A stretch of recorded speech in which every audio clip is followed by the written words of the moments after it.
So empathy is often described as walking in someone else's shoes, and it's the ability to feel someone else's feelings and their perceptions, and then, if appropriate, to take action, take compassionate action.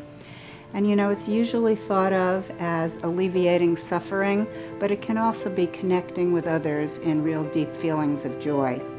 Empathy is the foundation of building trusting relationships and friendships, and as Dan Goleman once said, is the root of all altruism.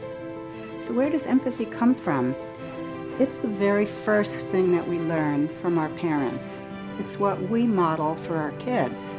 And then a great analogy, like a series of stacking Russian dolls, we can extend empathy even further.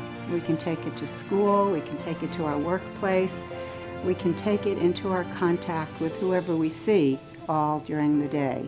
We can also practice an even larger empathy. We could call it global empathy, where we connect, we make an intentional choice to connect with people all over the world regardless of our superficial differences. And a great way to express that is the South African philosophy of Ubuntu, which says, I am a person through other people. My humanity is tied to yours. One final form of empathy I'd like to tell you about is one that's very close to my heart, and it's called empathy, sentient empathy, or empathy for all living things.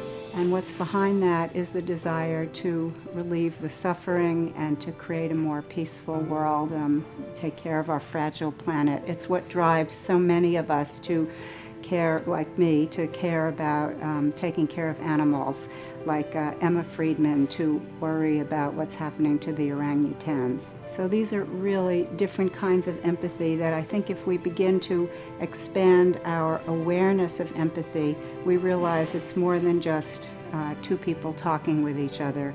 It's a global sense of empathy. It's an empathy for our world. So we've also learned recently that neuroscientists have discovered brain cells called mirror neurons that fire when we are seeing others' actions, feeling others' feelings as if they were our own. So when we're sitting at the edge of our seat watching a football game, or we're tearing up when we're watching a movie, that's our mirror neurons firing, and it's the beginning and it's the basis for a more complex form of empathy. Since I've been working on empathy, I feel my own relationships have deepened so much, so greatly. And I would like to inspire you all to think about ways that you can increase your empathy to create a more connected, more peaceful, less destructive, more sustainable world.